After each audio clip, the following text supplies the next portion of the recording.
Says I'm live. All right. Thanks for being here. Much thanks. Oh, wait. That ain't, sorry. There we go. Much thanks. And to whom else? Alaska Blue. Waiting for Alaska Blue, who said she'd be here. So anyway, everybody, if you don't mind, have a seat, grab your most favorite vice, keep it in hand, relax, get centered, big smiles. You know what? Tonight's show is about the evidence, the circumstances, interviews, what's been stated, what has not been stated, what is real, what's bullshit. Let's get busy. It could be long, it could be very empowering. We don't know until it's over. But let's just get right to it. Firstly, the other night I was watching a very, very fine channel on investigations, Incognito Society. And in that, she was talking about the Carroll County County and their interview with Sheriff Tobe Lesenby. Now, Sheriff Lesenby said some interesting things within that article. One, he said this case is not television.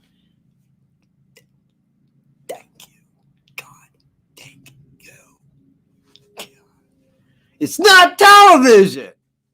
It's not NCIS. It's not like CSI. It's not even the law, if that's your favorite show. It ain't none of that shit. And it don't work like that. And that's what I tell. Is she here? I still don't see Alaska. Oh, wait a minute. Hang on. Is Alaska here? Did I miss her? Ah, there she is. All right. Thanks for being here, Alaska Blue. Was hoping you would be.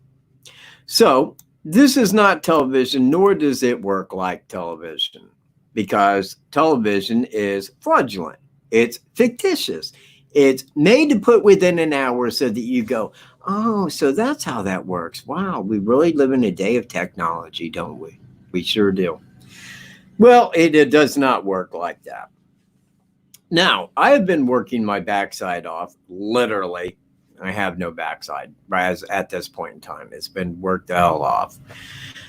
Making a video, which is going to be very reminiscent of the video that I did over a year ago, which was called, I think, DELPHI Suspect Summary, which involved all of the evidence and stuff that I had at that time.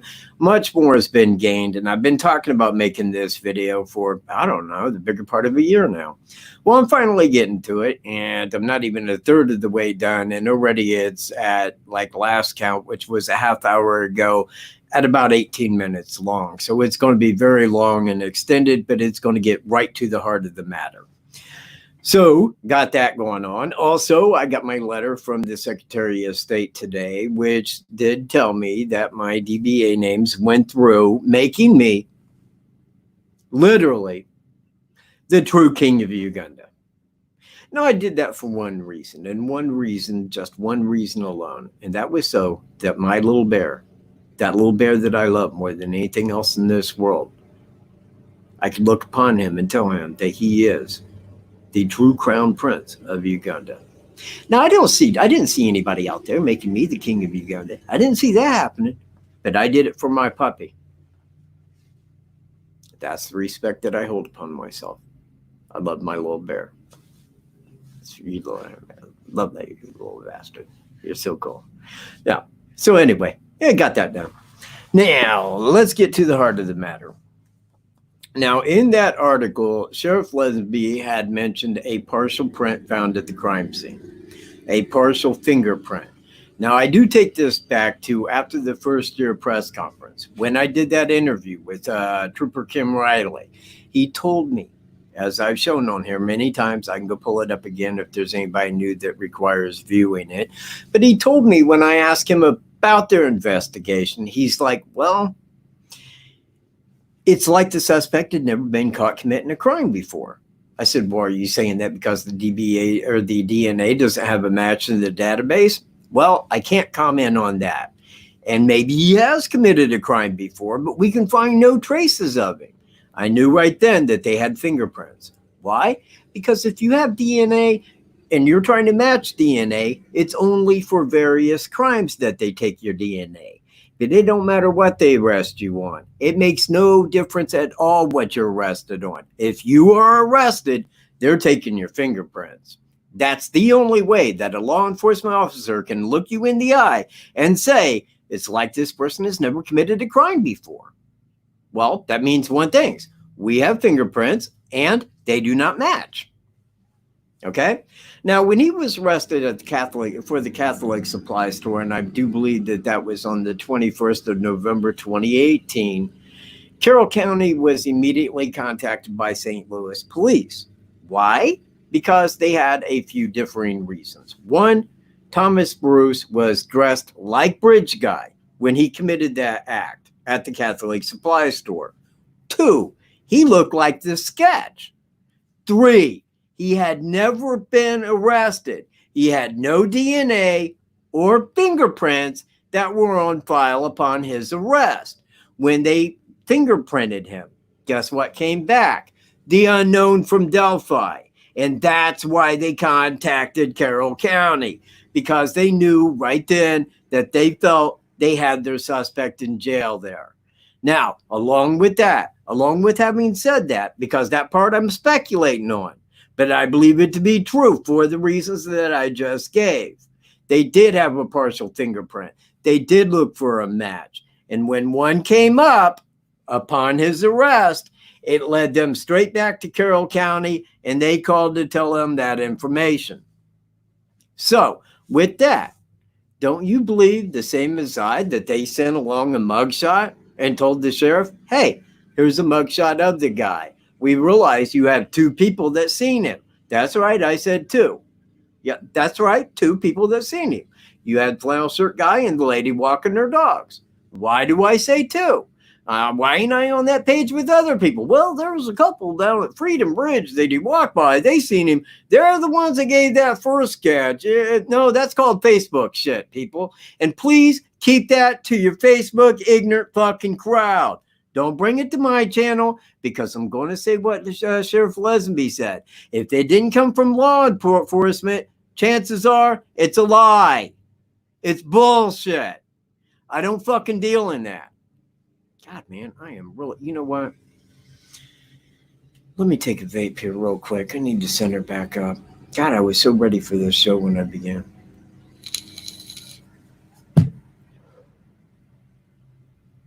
So, the questions are this. Do they have suspect DNA? Yes, of course they do. I know that because I was turned in for the Delphi murders. It's phoned in. Yeah, man. Michael Stroop did it. Yeah, him and his friend Greeno, man, they were out there, man. They got video equipment. They went out there and did that. Yeah, you need to get a hold of them, man. They did it.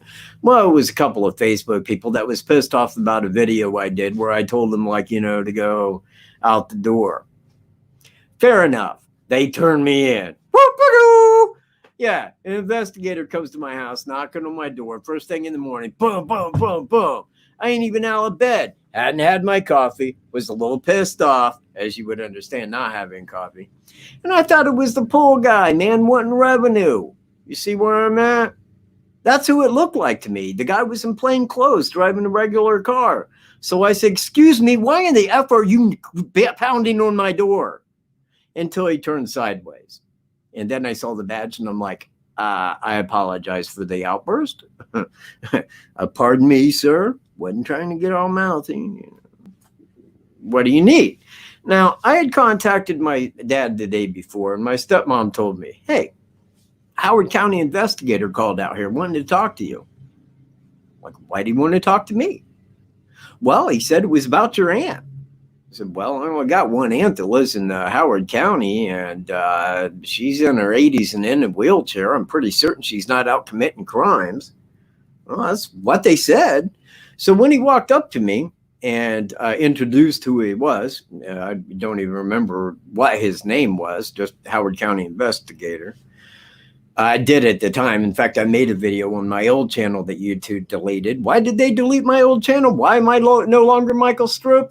Because if you put in Delphi murders into Google or Facebook, I was going to cover the first 5 pages. Delphi, or the FBI said, no, we ain't having that guy running the show here. YouTube, Indy's account. I had that for 6 years. 6 years I had that channel. In 3 days, community guideline, community guideline, community guideline, you're gone. Yeah. I should be able to sue their ass. I should get millions of dollars for what they did. They evaporated out, man, like 736 videos. That was making me great money. But the FBI, they didn't want that. And what the Federal Bureau of Investigations wants, they get. And if you don't like it, hey, up yours. So, anyways, so he comes walking over to me, the investigator, and I'm like, what do you want to know about my aunt? He's like, your aunt? I said, yeah, man, my stepmom said that you contact them. You wanted to know something about my aunt, Kokomo. He said, this ain't got anything to do with your aunt, man. This is about the Delphi murders. I'm like, oh, okay. All right. Well, what do you need to know? Was you in Delphi? No, I was here. You got anybody that can say you was here? Yeah, absolutely. Everybody that lives here will tell you I was here. Well, doesn't your dad live right down the street from there? Yeah, I wasn't out there. I said, look at me. Look at me. Look, blue eyes. Look at me. Look who I am. Do I look like Bridge Guy to you? Do I? I agree. You don't. So, well, there it is. But we cannot clear you without a DNA sample. I said, so you do got DNA? Yes. I'm off to make a video, sir. And you are not getting my effing DNA. They still might want it. Fair enough. If they got a judge that's going to be stupid enough to sign on for a warrant for my DNA, you tell them I will own their ass. All right. You have a good day. You too, sir. Bye-bye. Quickly came in and made a video, man, talking about them having DNA. That was before the FBI said, pull the plug on that cat. We don't like him handing out truth. He isn't nothing like investigative reporter Rafael Sanchez. Hell, that guy reads a teleprompter. This guy's just out telling people the truth. We don't want that. We can't have that. And we don't want his channel out there where he's just telling people the fucking truth. So, here I am. Speaking truth right at you. That's what I do. That's what the king does. Nobody tells the king what to do. Nobody. Well, maybe the crown prince here and there, but when he's got to go out, you got to pay heed to that. But aside to that, nobody else does. So let's go on from there. Peaches, how you doing? Sasha, Alaska Blue, right on, man. Hey. Yes, right, exactly. And again, and I mentioned right after the first year press conference, they also have fingerprints. Now, here's what's good about that. This is what's so groovy about that. Absolutely every single person, and this goes back through the course of time, man, I get a screenshot of absolutely every ignorant reply from every single troll. Got them saved back in my troll file. It is long. It is extensive. You would never believe the amount of shit that fucking people say to me. It's unreal. And I saved it all back. And that's for the troll video. Because when it comes out, hey, I want their names out there. And I want them to watch that video and go, oh, well, fuck. Yeah, I guess I was eating a bunch of dick like he said. I guess I am a know-nothing. I guess I am just a little piece of shit. Fucking right on. Right on, trolls. And hey, if you're here to thumbs me down, if you can't get that to 1 million views, go fuck it up yourself, man. Go stick a dick in it. Man, you know what? It does not bother me that you show up and flag my fucking video. I don't give a fuck. I keep every one of these recorded. That way I put them on the Google Drive and they're still there. This is my intellectual property. If you don't like it, do what smart people do. Change the fucking channel. There you go. Man, hang on. Maybe it's nicotine I need. Or otherwise. But not during video. No, not during video time here. Maybe I got it. Oh, that's my phone. Oh, right on. Hey, if you'd like to call in, please do so at this number. Hang on. It always takes me a second. This is the ticker right down at the bottom. It just keeps it rolling. But this is the number you call right there. Damn, you guys are fast.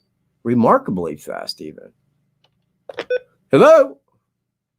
Hello, this is Gary Sanchez from the Credit Card Fraud Division. How are you doing today? Fuck you.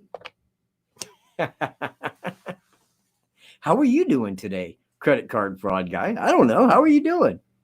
Fucking Gary Sanchez. You know, why is it always those, you know, I mean, have you noticed that anytime a troll ever fucking calls in, it's always with some Hispanic name? Have you guys ever known that? You ever see it? Yeah. Hey, this is what's his name from the credit card fraud company. Well, I'll be fucked. I ain't did any credit card fraud. Fuck you. Wow. Anyway, yeah, that's what it is. Trolls are fast. They're right there.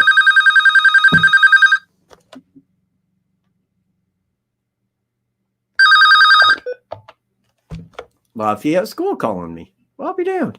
It's funny. They never call me through the daytime. Michelle, how you doing? Here, let me kind of, we'll turn this down a degree.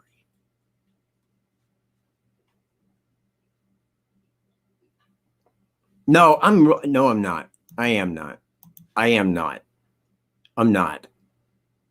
And it is, look, it's really rare, and I don't get on here to be that way, and I want to explain that. I really don't. I mean, if you knew me, yeah, maybe a little bit. I mean, Wolf would agree with me that I can here and there. But as it goes, normally I only get that way when I start talking about things that upset me. When I get upset, yeah, that's when it starts, you know, coming out like that. But aside of that, nah. All right. So anyway, back to Sheriff Lesenby. In that comment, in the interview, he had mentioned a partial fingerprint, that this is not television.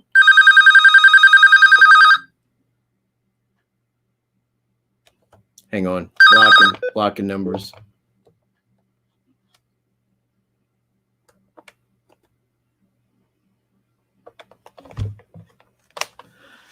In that this is not television.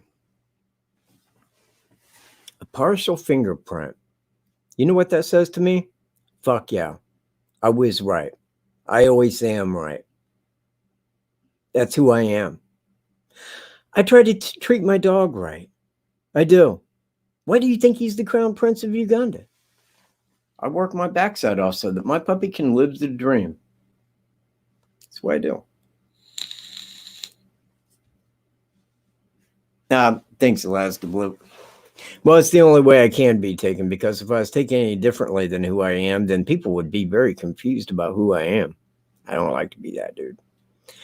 On the trail, Kim, the trolls are busy. You know what? They're all the time busy. They act like I give a fuck. They do. I don't. Look, man, I contacted the FCC. Anybody calling, man, where I get that, like on the first, second one, it's like, okay, number isn't traceable. For me, the FCC, they don't give a fuck. I got a ticker number on it, man. Fuck, man, go look it up. They watch my fucking number. And when I get a call like that, I go back, I look at it, and I add that to it. That way they know who the fuck's doing it. The FCC, the Federal Communications Committee. Much like Michael J. Catt, they don't fuck around. Yeah, click the like. Do that. Really shows respect. Yeah, I'm a dog person, but I also enjoy my time investigating crime. And I am looking into a new case. I think it is Laura Spires.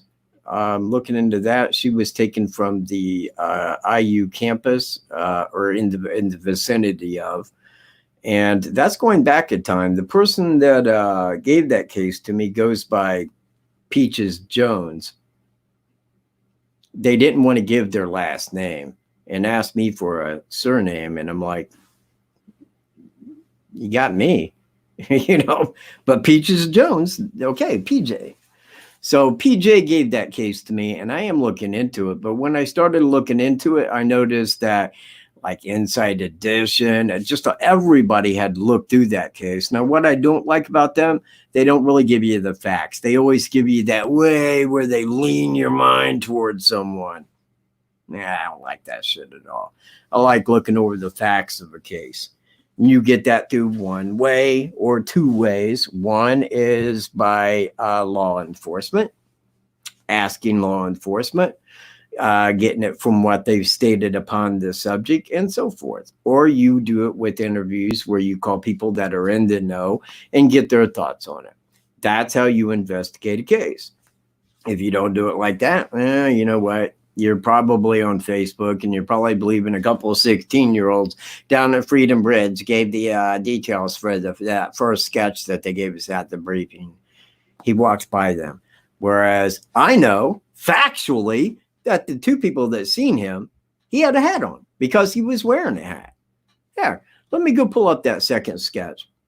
I mean, I think everybody gets a hoot out of that second sketch, and so do I. You know?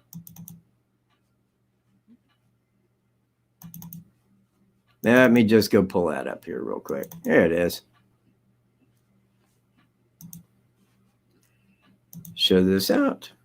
Wait a minute. Whatever.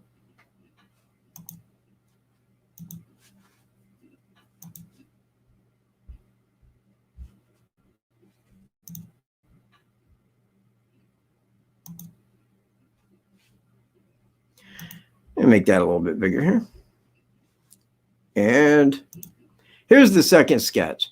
Now, what do we notice right away by this? Well, firstly, there's no hat on this kid. He looks like a 20-year-old kid without a hat on. That's what he looks like. He looks like he's in his 20s and he's not wearing a hat.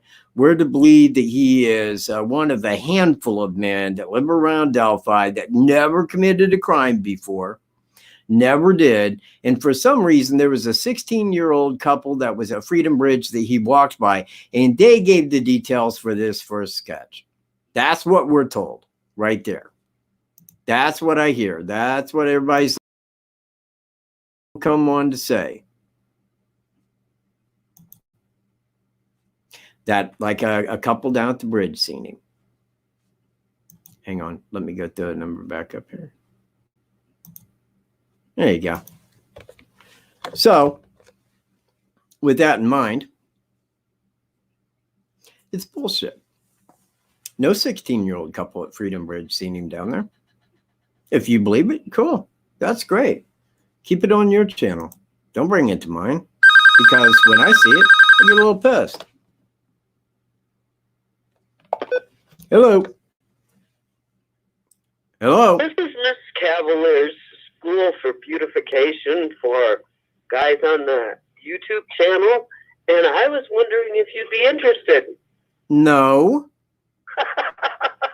Do I not look beautiful? Is this what I'm hearing? Well, I was going to call up as a credit card fraud company from Bank of America because I've been chatting with them, and I thought, God, no, they'd probably know that it was me. You? So, Michael. Yes. I would like to discuss a couple of things. Please. That I don't quite understand. In the Carroll County comment, Tobe Lesenby said something to the effect of these and him, singular and plural. Yeah. And the reporter asked him if, in fact, there was one person or two. All right. And I can't remember exactly what his response was.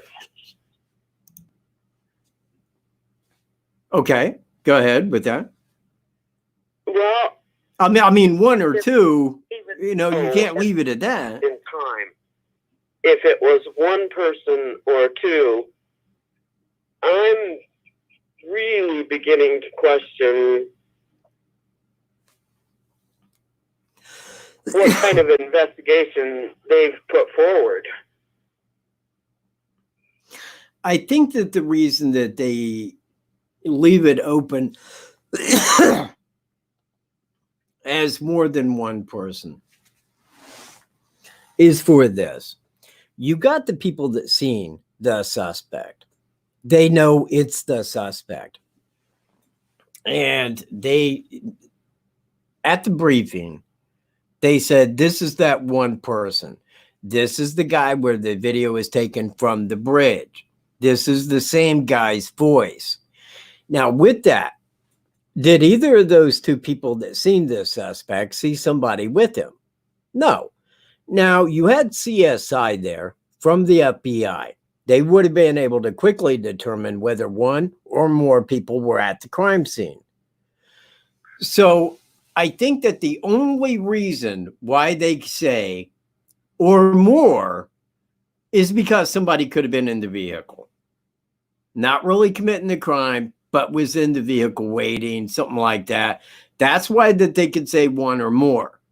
But there is nothing within this crime or the people that seen the suspect that said that there was another person with him. And I disagree to the fact that there was a second person. I disagree entirely to the fact that the person took them from there and snuck them back that night, unbeknownst to everybody around there that was searching that little trail for those girls, and law enforcement circling that square mile, brought them back, carried them down there, and then planted their bodies there. Well, that sounds like a bunch of shit to me, because he was seen walking out at 2:47. You know what? There's somebody else calling, and I'm going to bypass it. Just keep going. Go ahead, and I'll. No. Just keep talking. I'm in no mood to answer a phone right now. Well, my next issue are the fingerprints, and I was trying to understand how fingerprints can be suggestive. And the only thing that I thought of was that they were partials on the skin of the girls that weren't affected by blood or injury. Now, how did you understand what he was saying? That there was a partial print that was left at the crime scene. I mean, you know, I couldn't really take it beyond that. I mean, you know what? I mean, you got two girls. And again, I normally don't discuss aspects of the crime itself. But look, if you're going to do something that to kill two people, chances are you're going to touch them to some degree. If you try to cover the bodies up, if you help remove their clothes, anything like that, you are touching them. Now, my suspect, the person that I am calling suspect, did not have DNA or fingerprints in a legal database. He had never been caught committing a crime. So even if they had full fingerprints, what could they do? There was nothing in the legal database. I don't know where they got them. They could have got them off the leaves. They could have got them off the clothes. They could have got them off the girls. They could have got them off of anything that the man touched. People say, the cigarette butt. What about a cigarette butt? Are you saying my guy smokes and he just like puffed out a cigarette and threw it down right there? Yeah, it sounds really jackassy and stupid, doesn't it? It is. That's why. But the scanner, Cat. Yeah, that was people just calling in evidence that they found it could have been anybody's cigarette, and I really pay it no never mind than that. Still there? Hello? Hello? Still there?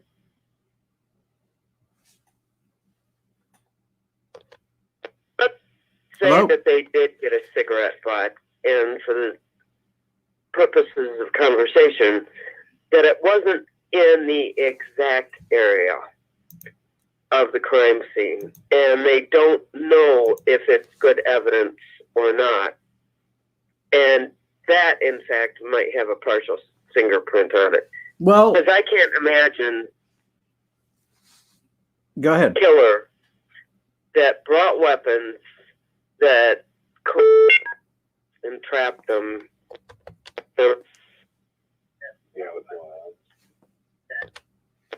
And got out of there as stealthy as he did, and that's with the understanding that he was seen. But for some reason, I don't think he'd be stupid enough to throw a cigarette butt down. What do you think? No, I think that it would be stupid to do that. But when I went out there to that trail the first time, all I seen was cigarette butts everywhere. Absolutely everywhere. Everybody that goes out there and smokes throws them on the ground, and you know what? They stay there forever. So I don't think it's not unusual to find cigarette butts. No, they were everywhere. I mean, they was on the trail, beside the trail. It wasn't like it was a lone cigarette. And if they found a lone cigarette butt and said, we found a cigarette butt and we're going to take it in as evidence. Well, that's good. That's what you do. That's exactly what you do. But was it the killers?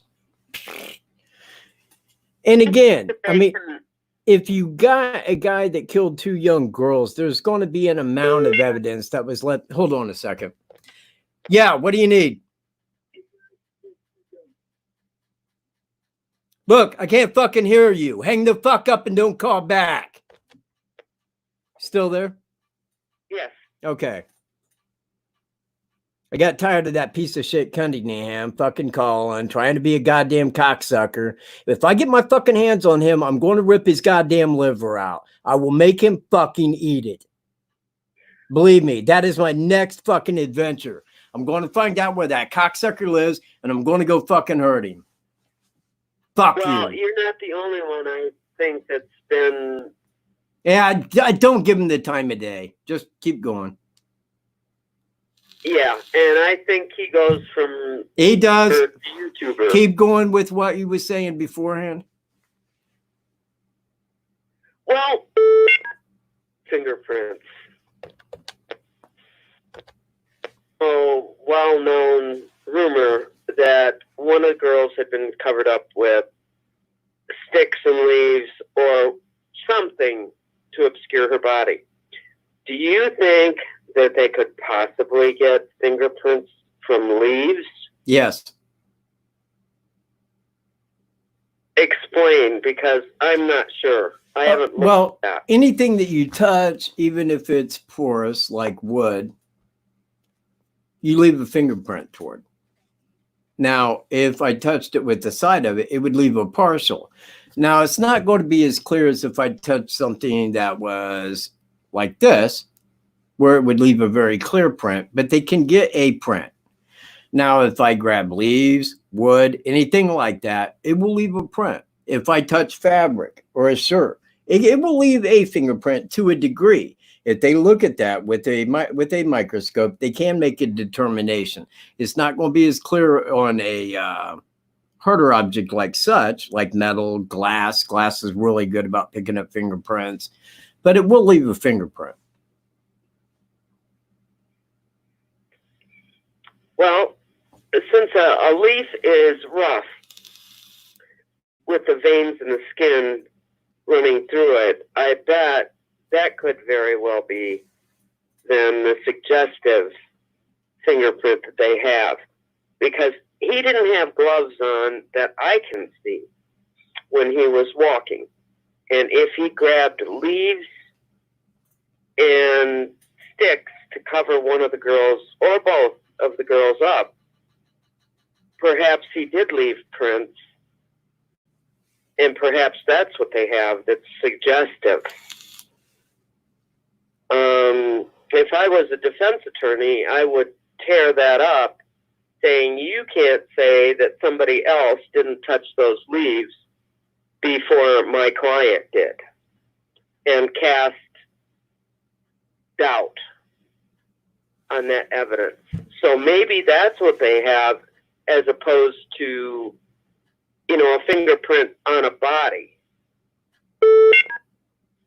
which they can't. Now that I do know. But the person or persons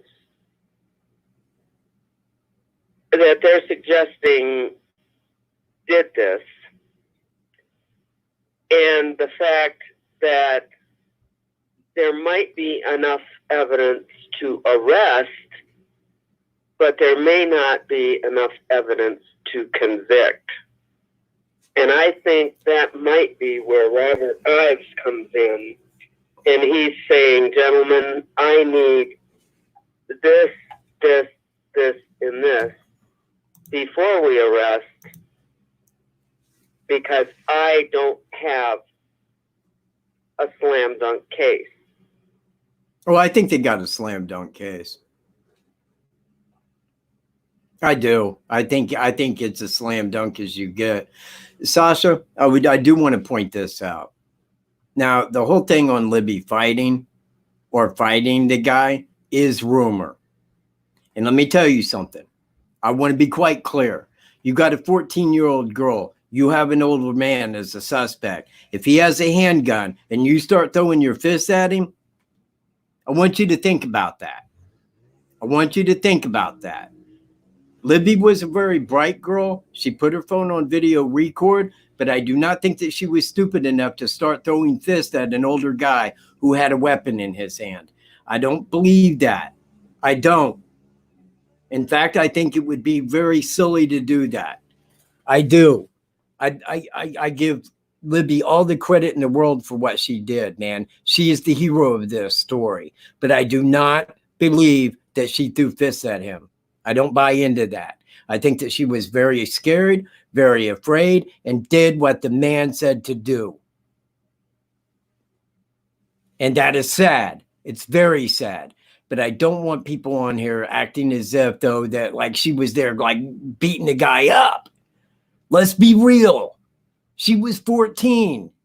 The man probably had a handgun. If a man had a handgun on me, you know what the last thing I'm going to do? Start throwing fists at him. Let me be clear. I do not believe that she was there fighting the man. I don't even know if a scratch. Why would she? If a guy's got a gun, he's not standing right there where you could scratch at him. Why would she scratch at a man with a gun? Again, you got to look at this in the context of the way it happened. They died. That is the sad part of this. That's why I'm looking into it. But no, I'm not believing that she stood there and fought the guy. I don't buy into that at all. And it's sad, man, because I don't even like talking about the crime. But for the love of God, man, look, I don't think that she was there fighting the guy. It's worthy. It makes for a credible rumor, but let's leave it where it is. Maybe she did. Maybe she did scratch the guy if he grabbed her. And I'm not saying otherwise. But the thing is let's don't hop on rumor. I try to keep myself clear on that here. I do not make this a channel where Facebook can come on and just like, you know, give their opinion about like rumor and theory and I heard and, well, you know, what happened really was because, you know what? That's the shit that belongs on Facebook. That's where it needs to be. Not here, though. Let's keep it real. Michael, let me ask you this, because I know you and I have discussed it. And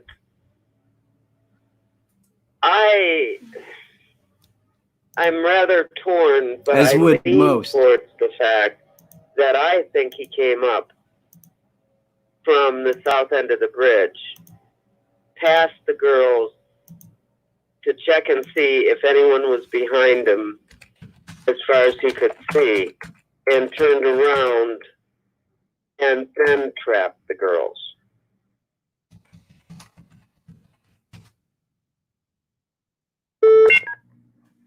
You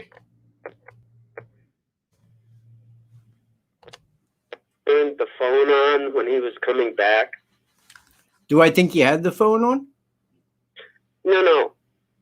Instead of him coming clear across the bridge from the north to the southeast side, I think he may have been at the south side waiting. Yeah. Came up, walked past the girls towards the north, turned around, and that's when Libby got her creepy thing feeling and turned her phone on.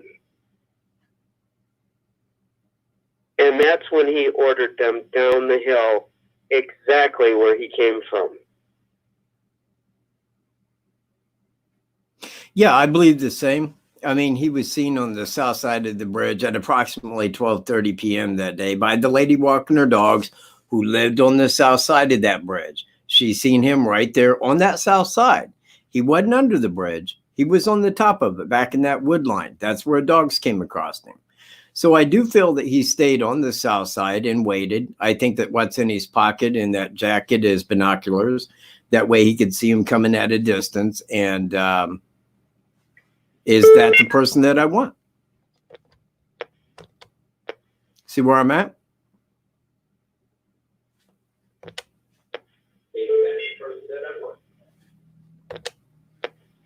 Hello?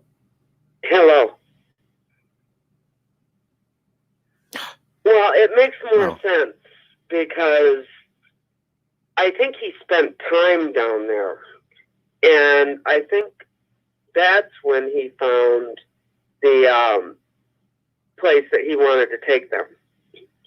Because of the deep crevasse of the ravine, that it was deep enough where he wouldn't be seen. Or so he thought. And so far, that's been proven correct because no one that we know of has come forward.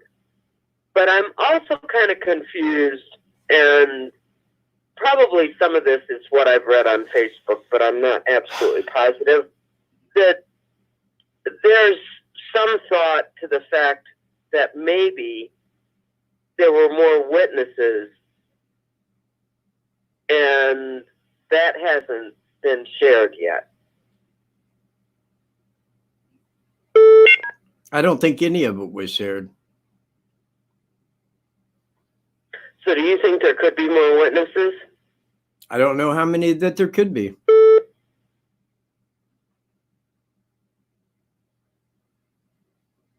I mean, I know the two. Two I can point to and say, yeah, I know these two people right here seen him. Well, let's just say for conversation's sake that flannel shirt guy didn't see the bridge guy. He saw somebody else. Thank you. Thanks, Incog. That's what I was talking about. And the only viable witness might just be the dog walker. She spoke. And of course, Libby's video. She spoke with him, and she talked right. And the thing is, a minute or two with him. Exactly.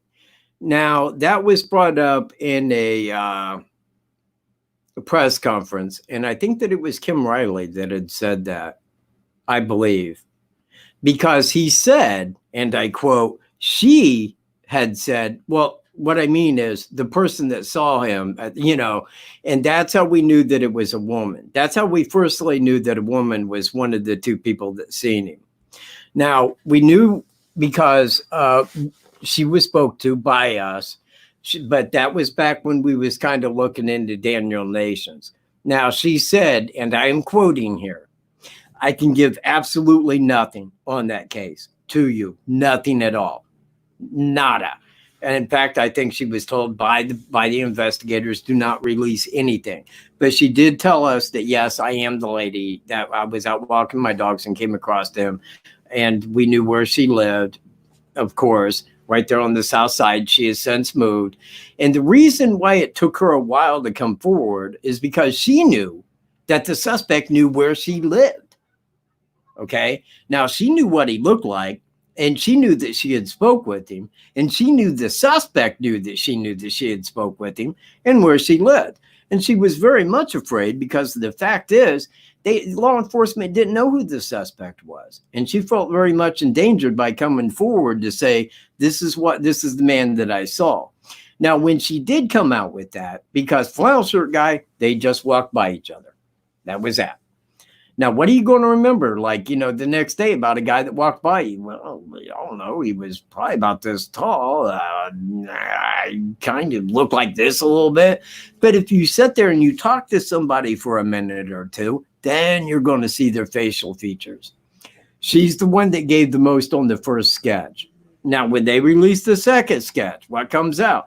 Well, there was a couple at Freedom Bridge where he walked by him, and they're the ones that gave that first sketch. That's why it's the real sketch. Bullshit. The second sketch was completely generic, completely made up, completely falsified to fit the description that it was somebody 18 to 40 that lived in or around Delphi, worked in the area. Bullshit. Let's take the population of Delphi, 3,500 people. What's half of that? 1,750. You take 1,750 men. Now you divide that down into ages 18 to 40. Now you take that number. What are you looking at? Maybe 700 men? 700? Now, let's look at how those 700 men, those who never broke the law, never been in jail before, ever, not for anything. What are you looking at? A couple hundred men. How hard would that be for the FBI to narrow that down and say, well, these couple of hundred guys, you look and sound like the guy we're looking for. Wouldn't take them long at all. They would have had that guy within a week, maybe two, if that. Well, in fact, I will go as far as to say that if the guy was from in and around Delphi, everybody would have knew who it was. Everybody would have said, holy mother of shit, that's Jimmy Joe Johnson. Lives right down the street from me. He was dressed just like that day. Always a little kooky. So I don't buy into it. I think that the Delphi briefing, because it was a briefing, not a press conference where you could ask questions, it's how they ended the investigation. Anybody calling in on that new direction, it was deemed non-investigatable. We know who did it. We got a fingerprint match. We got a DNA match with Quantico. We got them saying he was dressed like the guy. He looks like the guy. Guess what? The guy has family north of Ferries from Genesee County, Michigan. Takes the Hoosier Heartland. Had stopped there many times. He knew this area. It was on the reverse state of Evansdale. He went there for a reason to commit murder and did. They knew that. He knew he was locked up. They knew they couldn't talk to him. They couldn't complete their investigation. But any of those, God, it's way over 60,000 people that phoned in a tip. And they got to go investigate every single one of those. Really? How do we stop that Facebook shit? That's what they're asking.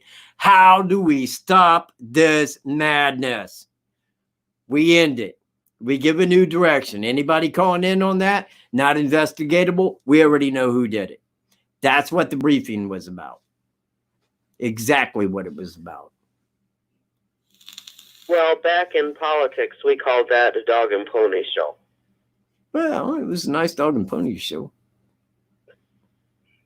I wish they would have invited the Crown Prince. And I don't know if you and I have discussed this or not. We probably have.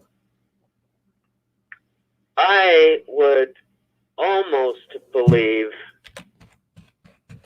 that he did not park at the DPS building and that car has nothing to do with this. If he was out there to scout that property between the cemetery and the bridge, why walk all that way and risk being seen when he could have parked at the cemetery? Well, this is my thoughts on the cemetery. I never put anything into the cemetery because, firstly, it's public property. Anybody can go there. Anybody driving by, you can see to the back of it, but if you pull in there, you're going to see a car. Here's the thing. If you see a car parked in the back of a cemetery that's on somebody's private land, well, around there, they know each other. Is that the Mears? Is that Ronald Logan's car? It ain't. But there isn't anybody in the cemetery. I'm going to remember that car was there. That's why I thought if he was there for 3 hours and parked at the cemetery, made no sense to me. I never believed that. I never did. I think that when people look at it on a map, they said he parked at the cemetery. You would not park at that cemetery. Believe me, there's a lot of people that drive down County Road 300 in a day, and they're going to remember a car being parked there because people around there that go down County Road 300, they all know each other. They know each other's cars. They know who's there. And if there's a car parked there in the cemetery and there isn't somebody walking around in that cemetery, then they're on that person's private property. They're going to remember that. Now, if you park there for 3 hours, it seems logical. It seems logical when you look at it to think that. It's different when you go there. When you go there to a small town and you park at that cemetery, and then you think, okay, anybody driving by would have seen this car there. It would have been turned in immediately after the crime. Somebody would have said, well, I seen this color make and model car there. That was between those hours. That would have been a dead giveaway. But if you parked at the abandoned CPS building and backed in, well, nobody's going to question that. You're at the trail. You know, you're parked at an abandoned building. Big deal. You know, he probably came out County Road 300 and parked there. Nobody would ever. Hang on a second. Okay, still there? Yes. Okay.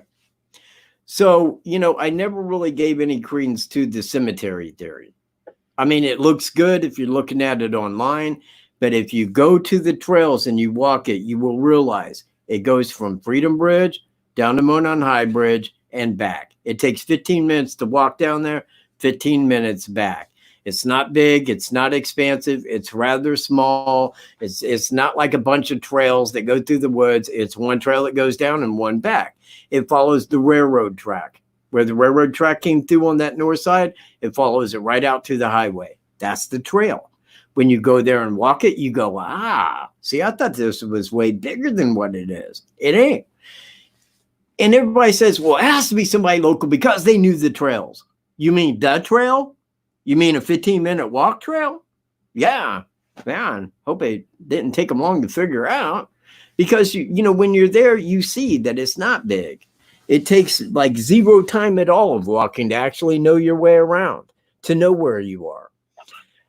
And like I said, when you're walking to Monon High Bridge, right there before you get to it, right there on the right-hand side in that woods, it says private property. No trespassing, no hunting. You know that that ain't part of the trail. The trail is where you're walking on. So, well, I have a question about that. Okay. When you went out there, was there a fence up or just signs?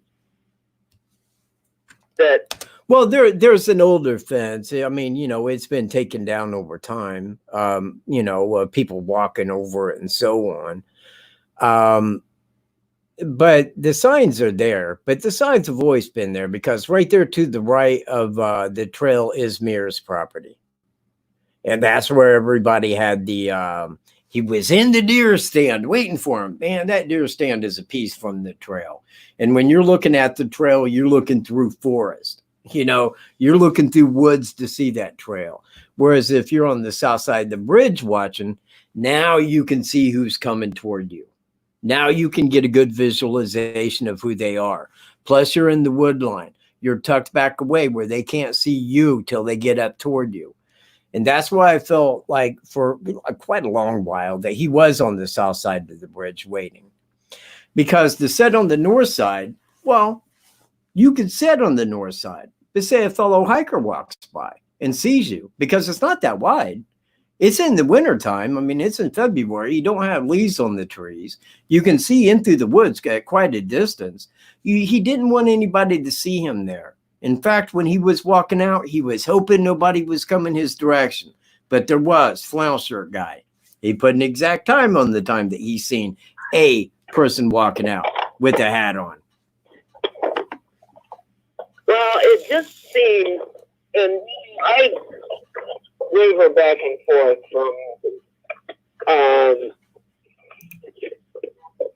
having him be an organized killer to a disorganized killer. And one of the things that just, and I know it makes sense to you because of the You're breaking up some layout of the land. And I have not walked it. So I can't really say. But it doesn't fit with being what I consider to be an organized killer.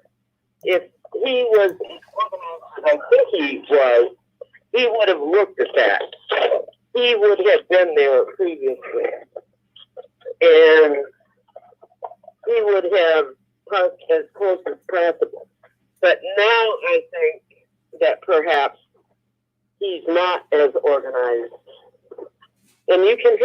friends. He could have packed up his kill kit in the morning and not thought out all the details. So I'm just not sure, and we don't have enough released reliable evidence to say one way or the other. But if he did park down at the DTF building, then I would have to question how well he planned. Wait, You know what I mean? wait till I'm done talking with her, then give me a call. Yes. Okay. Would you like me to hang up? No. I had somebody say that they was going to call me on the landline here in a minute. I just said wait till we was done. Okay. And I guess those are the things that are bothersome to me. That, you know, the partial prints and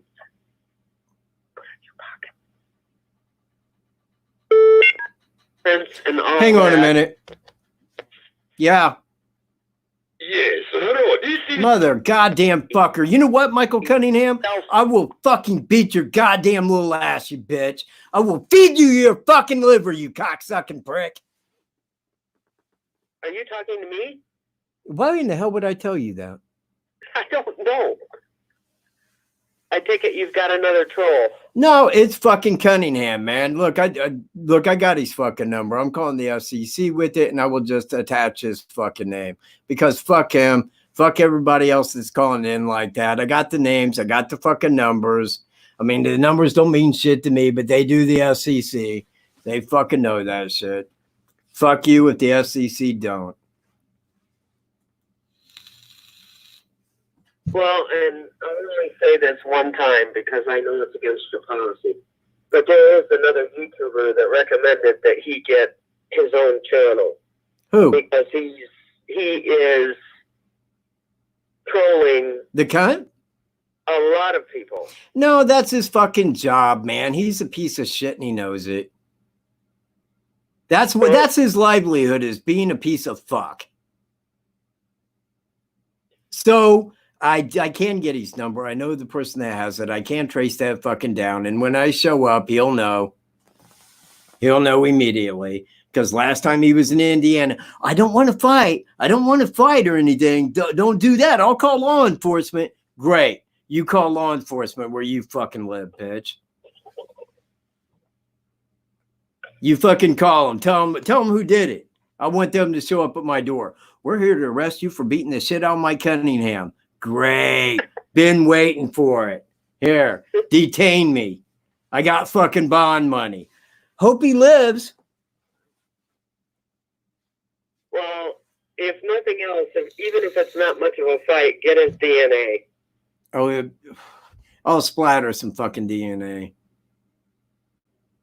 I'll make good splatterage. I don't know why. I'll give it to law enforcement and I'll say, here's that cocksucker. Here's his fucking DNA.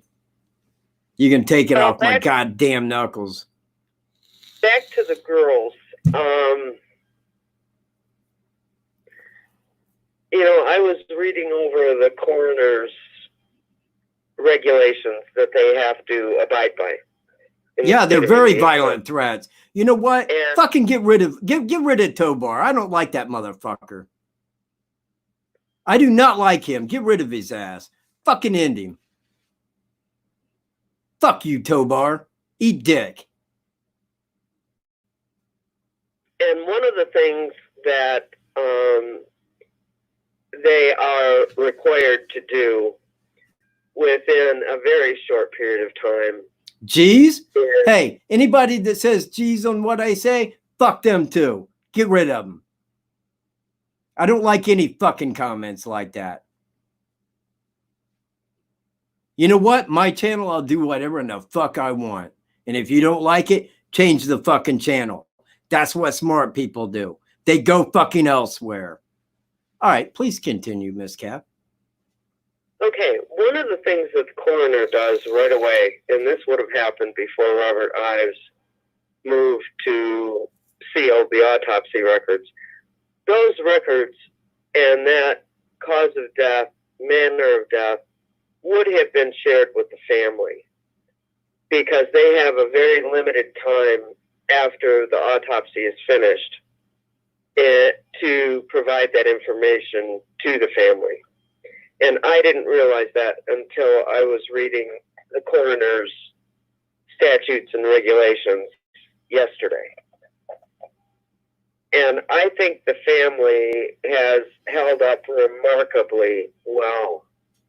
And I mean remarkably well, because I don't think I could. Having dealt with the death of two promising young women, when they assumed that they were allowing them to go someplace safe in a small community, and what they have, both families have turned around and done with the tragedy. I mean, the ball fields, the sports, Purdue donating huge lights. I mean, that probably saved them close to 100. And I believe that they even got a volunteer lights to Delphi. And Mike Patty got those just as a whim when he mentioned, yeah, I need lights. And Purdue said, you got them. They're yours. And I think that's an awfully amazing thing. And it says a lot about the character of the people who really, really care about solving this case. There has been good done. And I have to mention Anna Williams doing the Christmas boxes for Abby's Angels. And I happened to donate to that. I sent her some money. And I hope she keeps doing it. And I hope she's doing as well as, you know, when you see her on an interview. Because she's a much stronger woman than I think most of us would be. And she's alone. And that was her only child. And I just have to say that the fabric of these families is just tungsten steel.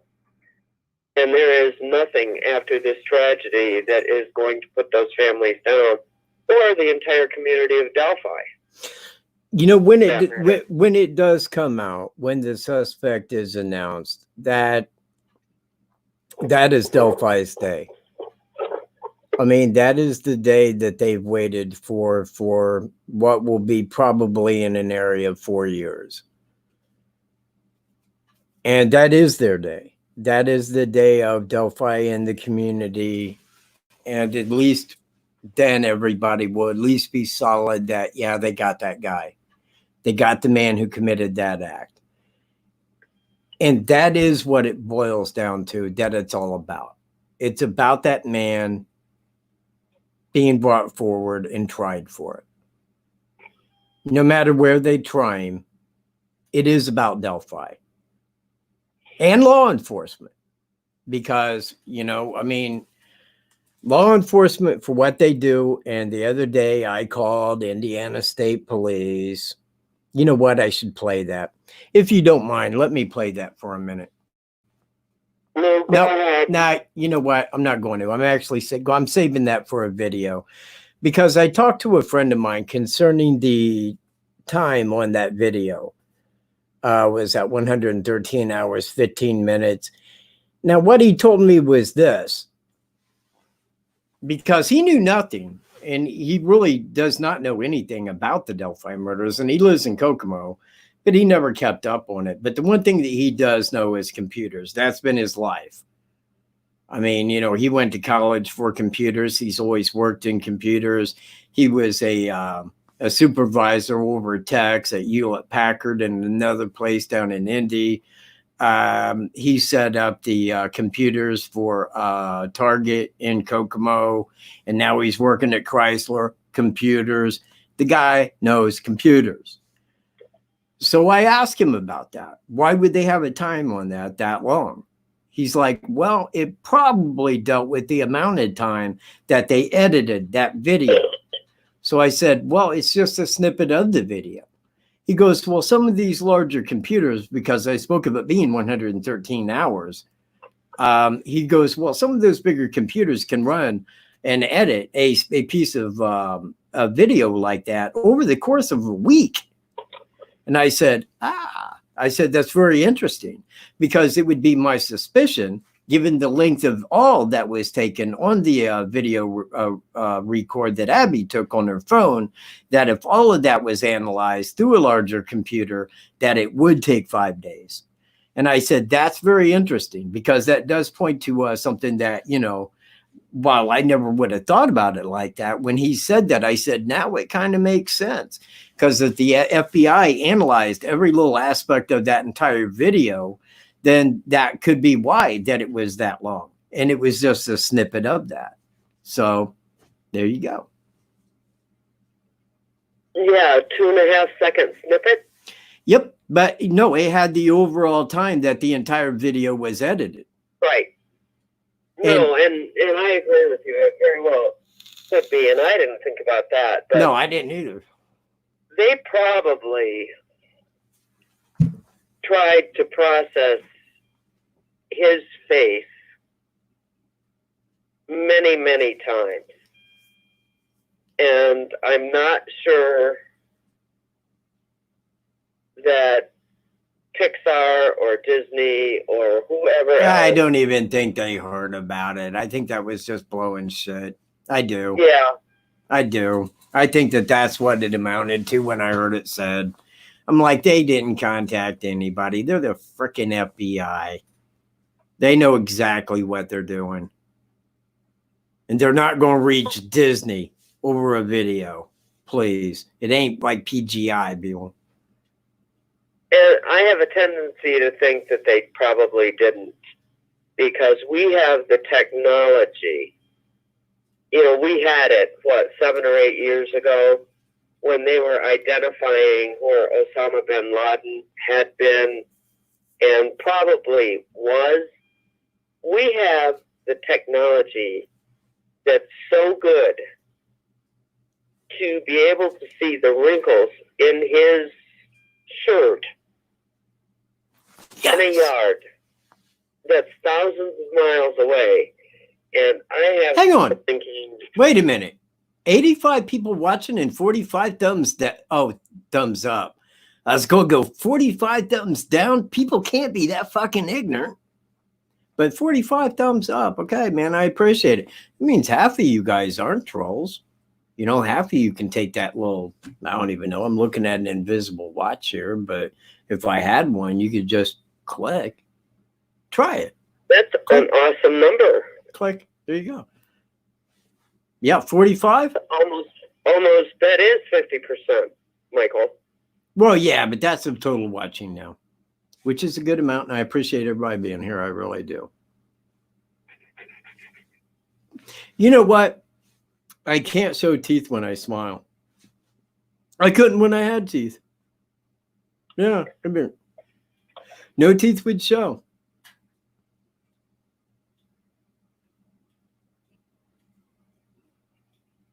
So in total, you think that it's going to be Fucking in Cuddlebutt's ass. Fuck them. a couple of months after Thomas Bruce is tried? Make another account. What? You think it's going to be a couple of months after Thomas Bruce's trial? Yeah. After his conviction. I'll put it like that. So you're going to have to wait for sentencing? Well, he's got to be sentenced because he's got to get his DOC number. I mean, everything's got to be complete before he's no longer represented and they can go talk to him. Now, that could be as soon as he's, found guilty, not guilty. It could go like that. But even at that, if he's found guilty, and I'm positive he will be down there, then they still got to get his DOC number.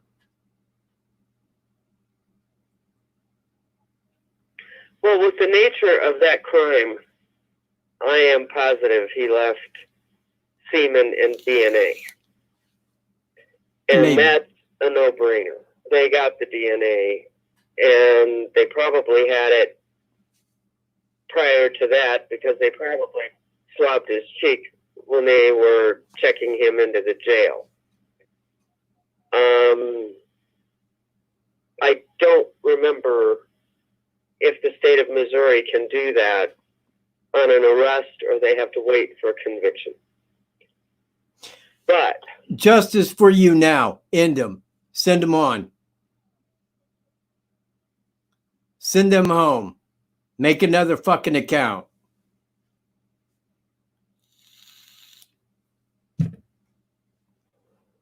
so since Thomas Bruce didn't have a white car, if the car was white that parked beside the DTS building, do you think he rented one? I don't know. I mean, maybe it could have been somebody else's. God only knows. I mean, I'm at a loss there. I would suspect that him or a family member owned it, or something along that line. Well, he could have gone into a dealership and made arrangements to have the car for the day that he was going to buy it and taken the car that way. But it would have had paper plates on it, I would assume. Yeah. And I don't want to get into the rumor Thank you. end of it. Thank you very much for that. It could have had paper plates on it. Temporary tag. But I'm just not. That whole car thing is bothersome to me for whatever reason. I don't know what it is, but I'm just not set in stone. Hey, hang on a second. Jerome, that's how your name's pronounced. We don't know, and specifically here we were talking about Evansdale. I don't want to confuse the two. He probably had a car that belonged to him during Delphi, but specifically Evansdale, there was a white older model suburban type vehicle. That's what we was talking about.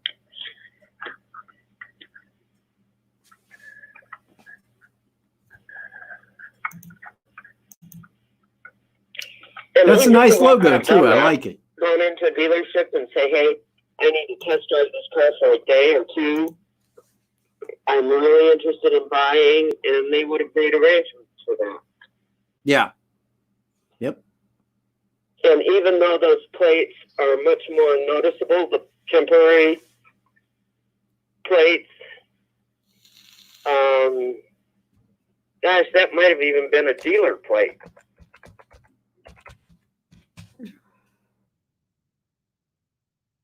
And I could see where he would do that because it wouldn't cost him anything, since he was probably on a tight budget to begin with. Yeah, and I mean, I take that back to the Evansdale profile that they did on the suspect. I mean, right there, they said that he may had just lost a job, maybe having financial difficulties or mental problems. Anybody that's going to go abduct 2 children and kill them has mental problems. I want to be clear. But quite frankly, he had just lost a job 1 month before each of those murders. Evansdale, 1 month before at Schnucks Grocery, he had that job for 5 years in St. Louis. And then he lost the job when he filed bankruptcy in January 11th of 2017, 1 month before the Delphi murders. Now, he resigned because he stopped showing up to work. That was stated in an interview with a coworker of his after his arrest on the Catholic supply store. Not saying shit off of Facebook. Not trying to be a little Cunningham here. You know what? Well, Even if the I agree with SEC you. does get a hold of his ass, they're not going to fuck him up in the manner I will. And I will get video of that. Because if I'm going down, if I'm going to get charges for assault, I want everybody to see the fucking assault that I can render. Oh, Peaches. Hey. Man. I didn't even say you. Are you done ripping up Michael Cunningham now? Well, hang on. I was trying to. Shit. Now I went too far. Well, Peaches, thanks for being here, and I hope I'll see you here next week. Okay, carry on.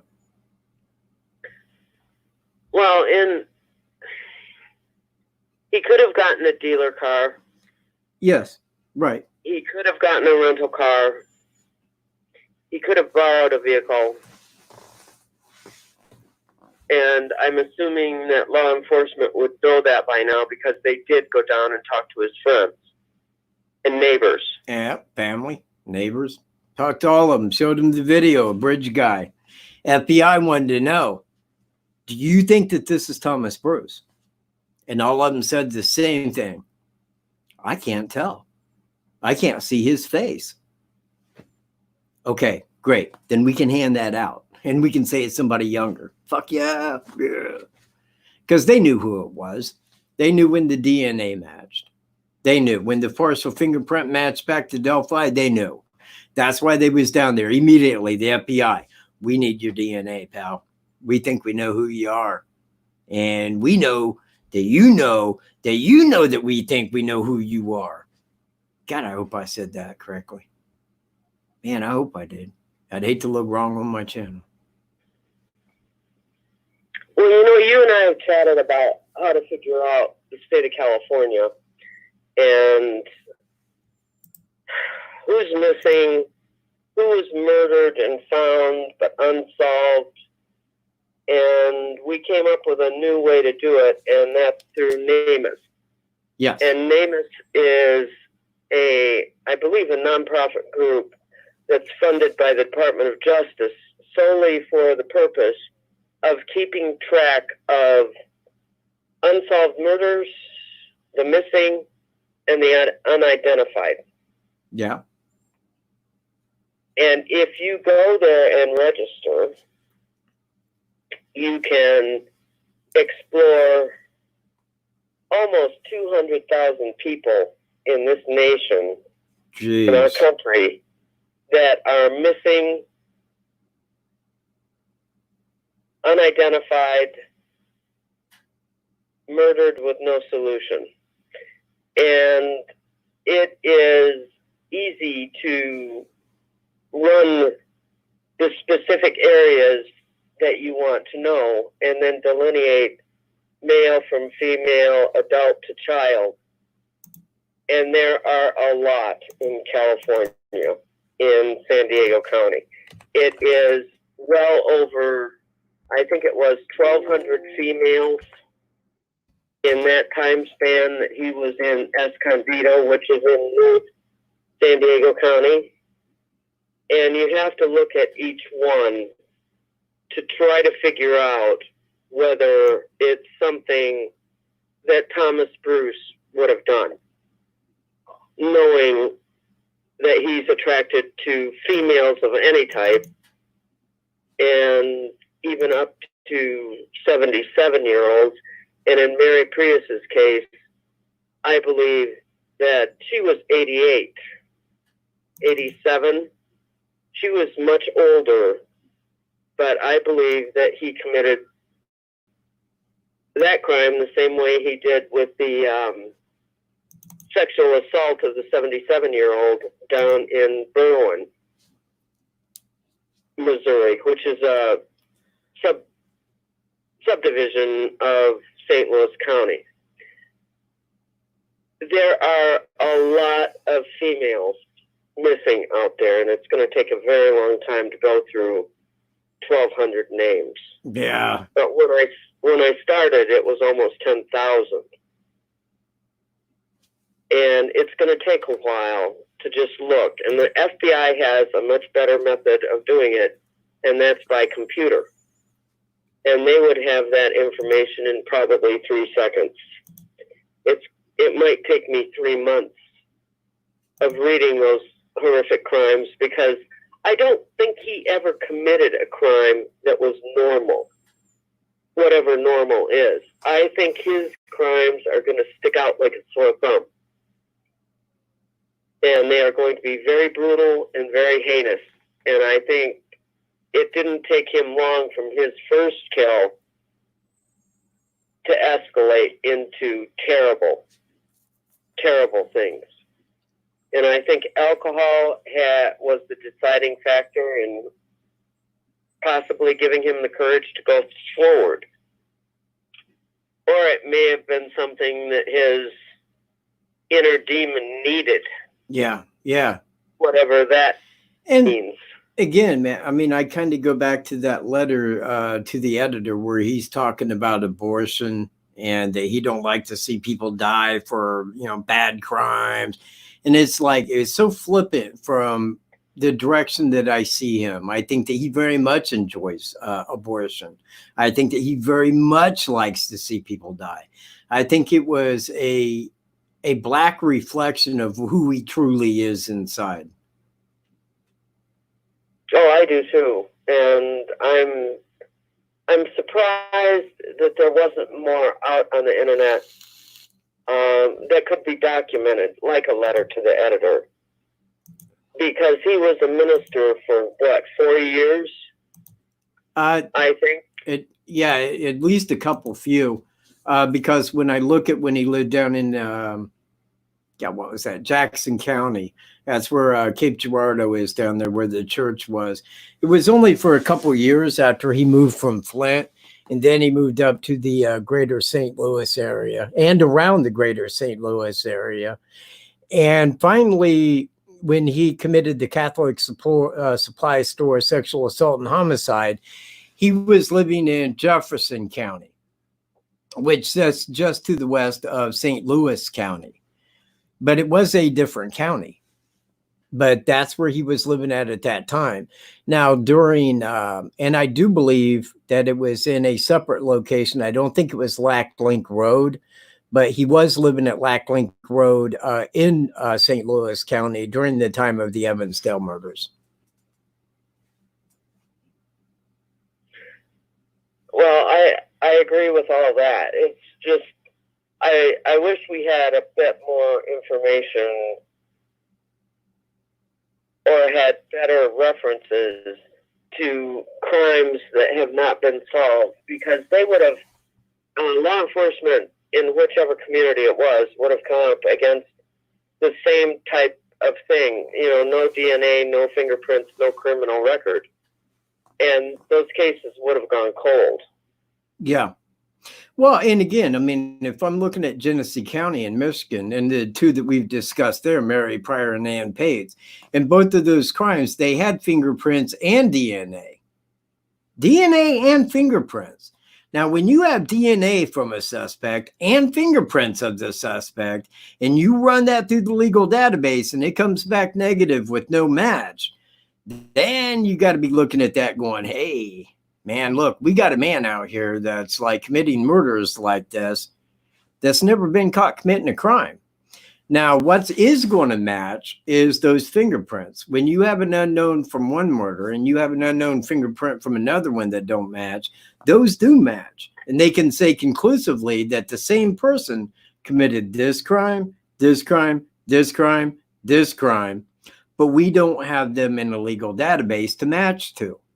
Well, the same exact applied in Delphi. Identically. They had DNA and fingerprints, no suspect. They had no match. And again, that's why the FBI was there before the girls were found, because they already seen that it was more than coincidence. They seen the similarities between Evansdale and Delphi, the reverse date. Both of them were a small trail alongside of a highway. Both of them were lightly traveled, security lax, both small towns. The population of Evansdale is like 4,600 people. The population of Delphi is 3,500 people. He felt comfortable in being there and getting away with it. He was very brazen. He was a little drunked up at the time. It gave him the courage. And that is where I stand. I think that the guy did use alcohol, man, to firstly get the courage to commit the murders, but it was what was already inside of him. And I think that feeds clear back to puberty. I mean, normally when you get a serial killer that's this heinous in their crimes, it goes right back to puberty, the fantasies that they had, what caused them, and how it escalates over time. But once they feed into that fantasy and start feeding it with reality and going and committing these acts, that's where it starts getting really bad. That's where serial killers come out of. Well, and when I was researching serial killers, and it will be interesting during his first trial, because I'm sure it's going to come up. There are 3 characteristics that something in the neighborhood of 90% of serial killers have in common. And They kill? one is bedwetting. Yeah. To Go an ahead. age that shouldn't be happening. Number 2 is psychological or physical abuse in his environment, and that would probably mean parents. And number 3, which is in darn near every, and I mean every serial killer's background, is animal abuse. And if you read, most serial killers freely admit that. Yeah. They don't like to admit the bedwetting, but the psychological abuse, and that goes to the environment, nurture versus nature. So I just, I think Thomas Bruce is an extremely evil man. And more so because he tried to mask his true self by starting a ministry, having a church. And the church is just a small house, actually, behind an industrial area in Cape Girardeau. I don't think it even has an address because it was so small and in an area that you wouldn't think a church would be in. So there's a lot about him that we don't know, and I think there's going to be a lot that comes out, and I hope his family is ready for that. Well, As I agree with you, because being a family member, and if you look into any serial killers and then like interviews with their family members, they were all really taken back by it. Like, as an example, BTK's daughter was defending him up front. Man, no, he's not BTK. What's wrong with you? That's my dad. He would never do anything like that, because they're seen through different eyes through the family and friends. Every person I ever seen talk to concerning Thomas Bruce all said the same thing. Very likable guy, very friendly, very outgoing. If I didn't know the cops had the right guy, I would never believe that he would do that, ever. He was such a good guy. Now, Larry Hall went to bed. That was put out in the news. He was a bedwetter. He also wasn't really bright either, but he certainly got away with, I think it's in an area somewhere between 45 and 58 murders, brutal murders and rapes. He's in prison for a minor girl that he killed in Illinois, but he kidnapped her and then transported her body over to Indiana to dispose of it. So they got him on kidnapping and transportation across state lines of a body. Gave him life without parole. No murder charges. And if you ain't got no body, just like Denise Flume, I wasn't there. I didn't do it. Got the wrong guy. Sorry. I ain't saying further. Bite Larry Hall's bedwetting house. So he gets by. He gets by with it. And it makes me wonder, what in the hell's our government about? They ain't about defending our freedom. I'll give you that shit. We don't have any. So what in the fuck is it that they're doing, man? They're not handing out justice, man. They ain't doing that. They're finding every way around justice, man. Kill somebody for murder? Well, that makes us no different than they are. Bullshit. And that's where you and I really do agree, because I think law enforcement, either in those small communities, and maybe they agreed with Trump, Me too. I don't know.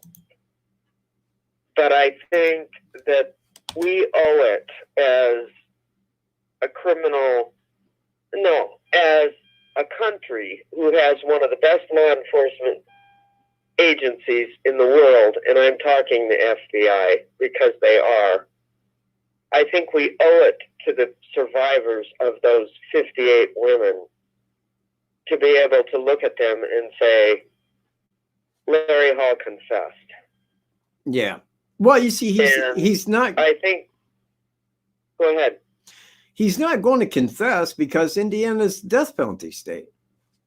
And he knows that if they don't have the body, or even if they do have the body, here's the thing. If they're not going to try him for capital murder and the death penalty, then why waste their money on it? He's in federal prison doing life without parole. Why waste our money to go after him for these murders? Whereas I, on the other hand, give me a crowbar, put me in the cell with him. Let's see how fast he starts fucking talking then. People say, like, but that's torture. No, that's getting answers from a motherfucker that killed innocent women. That's what it is.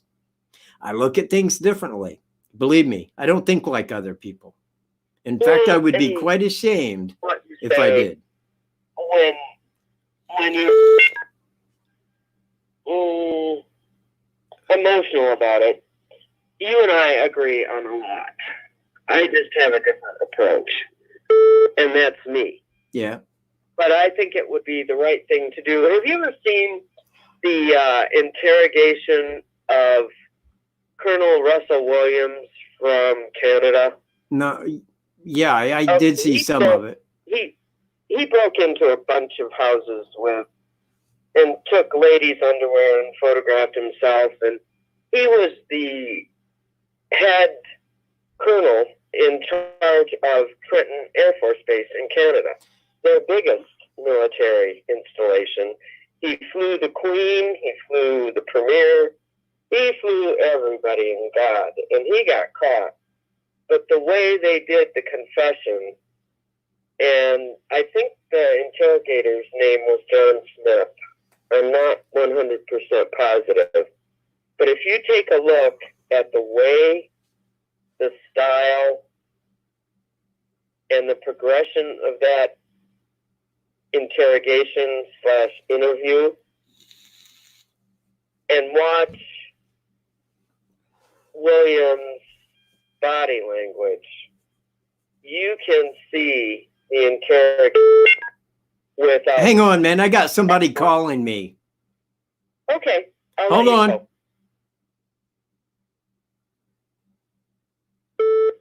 Okay, now continue. Okay. You can see the interrogator using a very soft voice and turning him towards a confession. And I believe the way he got it, his final push on Williams is something to the effect is, what's bothering you about all of this? And Williams took a several-minute pause to think about it. And he finally came back and said, how my wife is handling you tearing up her house, her new house in Ottawa. And the investigator comes back and says, you can mitigate that. It can be over. You tell us where so-and-so is and how we can find her body. And he did. You're not going to be able to send in the normal investigator, normal Joe Blow deputy on his high horse and try to strong-arm Larry Hall. You have to get on his level and figure out how to convince him or how to make it comfortable for him to give up his past crimes. And I think that the deputies that went down and talked to him were cowboys. And they didn't have a psychological approach to him at all. They just went in there and say, come on, confess, we know you did it. And they didn't get it. I don't think it's going to take 58 trials and 58 prosecutors in 58 different cities and counties to get him. I think it's going to take one interrogator that has been highly trained. That would be figure me. him out and convince him that it's the right thing to do. Yeah, I agree. And, you know, gee, I wish I was in those shoes. Anyways, I got somebody calling from Indianapolis, it appears like. Okay, I will let you go. Have a good night. All right, man, I'll talk to you soon. Thanks for calling, Miss Cap. Hello?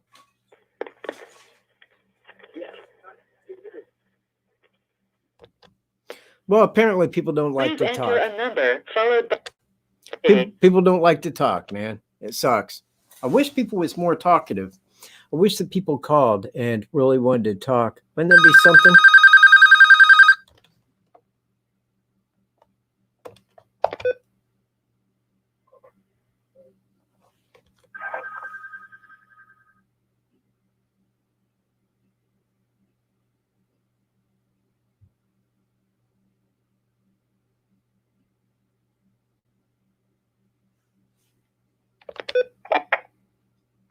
Michael. Yes. Yeah. Oh, okay. I'm just looking at your screen with that. Who's this? Jimmy. Ah, Jimmy! What's up? Man, I was going to tell you to call too, man. I didn't know if you was still around. I thought you was just somebody pranking my ass. No. I'm glad you got caller ID because you know what, man? Hey, well, I was going to tell you is that I tell you some shit. Hold on, I'm going to turn my TV down too. Yeah, turn TV down a little bit there. I'm going to hit the vape. Actually, man, 6 milligram in this. You know why? It kind of hits you a little in the throat, gets you a little bit of a throat hit. Not that I mind particularly. I enjoy my nicotine. I'd be a liar to say I didn't. TV down? Yeah. Oh, okay. I was just killing time. Okay, hey, I sent you, it was just a stupid thing, but, you know, people make their living off YouTube, and I'm okay with that, to get your facts straight. Did you get that video I sent you? About Kat? She couldn't get the girls' ages right, she couldn't get the names and what they did right. It's like, oh my Lord, I had to quit watching that shit. Right. And it's like, come on. We're 3 years into this stuff. And if we're going to do YouTube's journalism, let's get our shit straight if we're going to judge the NBC and all those other people. I do. Let's get our shit straight. I'm like I said, not everybody, but I'm the biggest judge. I say they read a teleprompter and they just give you what their bosses tell you to give you. I go for the fucking straight answer. And that's why they don't want Michael Catt at the press conference. They said, that fucker that asks real questions, make sure he don't come in. Rafael Sanchez, don't worry. You're the investigative reporter. You'll get first question. Make no mistake. Rafael Sanchez knows what to ask. Not me. I ask the fucking important shit. They don't fucking like that. And, you know, me and you bullshit before, Mike, and I was like, man, if we know who it is, but you know what? Why would Indiana want to take on that expense of... I'm going through my own little... I got a lawyer represent me, so it's like the wheels of justice do not move fast, but they move. And they're like grindstones, you know, they're grinding up everything in their way. But it's like, why would Indiana want to take on an expense, or any state, if somebody can sit and rot in another jail somewhere else? Because we know how much it costs to house an inmate. What? We pay for it. Right. No, But taxpayers pay for it, man. And it's fake money. It's backed by nothing. It's monopoly money. Hell, I can print monopoly money. I can go spend it and go, hey, it's backed by the same thing as the American dollar. Not fucking shit. oh, crap, you don't use a word on me. Fiat currency. It's all fiat currency. It's all bullshit. Crap. But I just wanted to check in and make sure you got that video. It's like, man, and it's not you. It's just a lot of people out there. It's like, Did you send it to my email? Are you there, Mike? Did you send it to my email? I believe I did. Okay.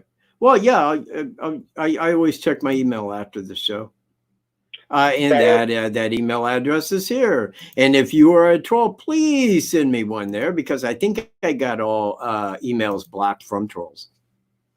It's as soon as they open their mouth, man, that, yeah, you know, he is, man. He really is. But it's not just me. It's anybody that does not Facebook themselves to bullshit. He's about bullshit. He is the complete cunt-eating bull fuck. I don't do Facebook, so I don't really know too much about it. I wasn't talking about you, Jimmy. Oh, no, but I don't know too much about Facebook. I wasn't talking about Jimmy like that, man. Jimmy's a good dude.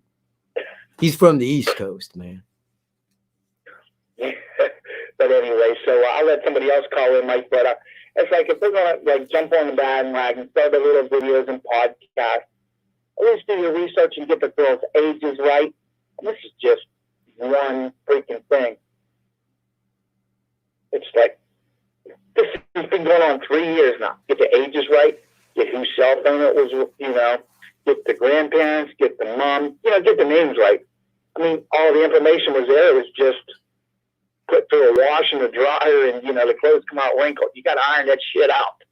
Oh man, dude, I'm pressed and starched, man. Look at me. I got everything going on, but I'm not smelling like 1984 without the Orwellian concepts, of course, but just a year. It was a great year. 84 was. I really enjoyed that year. I had a great time. And it's been prom night, because 84, I think I was in the gas chamber. No, I graduated in 84, but it was still a great year. Yeah. Hell, I was 84. 18, man. Went to Germany, lived there for a couple of years. Outstanding, great time. Man, American dollar against the Deutschmark was at its highest at that time. It was for like 4 marks, 56 pfennig to $1. Shit, man, you could just transfer your money into German money, rape the German economy. You could buy shit on the cheap, real cheap. Didn't have the luck to go to Germany, but I went to the Philippines. Oh, Philippines. You know, I've only heard about the Philippines, but here it's a good time over there. It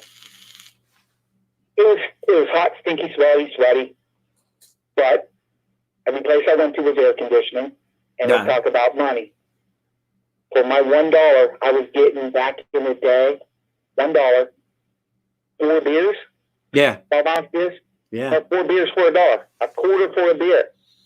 Back in the States at the time, you couldn't get it. So, well, when I was over in Germany, you could buy a case of Stubby bottles. Those are the big ones. They're like larger than, I don't even know what they'd be, like 18 ounces beers. But you could buy a case of them, a Bitburger beer, man, which is one of Germany's finest, for $5. $5 for a case of big fucking like Stubby bottles. It was like, God, you could get drunk on the cheap, man. God bless Germany back then. Fuck yeah. Good times. Someone's going to ask you about Germany. Some of the best of times. Blew my mind. It just blew my mind. Yeah, you know, Germany's a good place. Or it was. I mean, I can say that about the 80s, man. Today, it's probably turned to shit like every other country. Yeah, but, you know, it's like America. Yeah, there was a day when we was free. Boy, that day's long ass gone. And what do people do? Do they rebel? Do they say, hey, we want freedom back? Fuck no. They go, well, we need all these codes and statutes. They're what keeps us safe. So, you know, hey, whatever a person's thoughts are, there it is. But you know what? If you're not on my side, chances are I disagree with you. Not you, Jimmy. I agree with you. Quite clearly on my side. Beer with tomato juice in it. I never did that. It just sounds nasty. Feeling shitty in the morning. Isn't that like a hangover cure? Yeah. Yeah. I just use it, you know, the before pill. Yeah, I think it's, just a way to put more alcohol in your system with tomato juice. Nothing cures a hangover like more alcohol. I'll tell you that.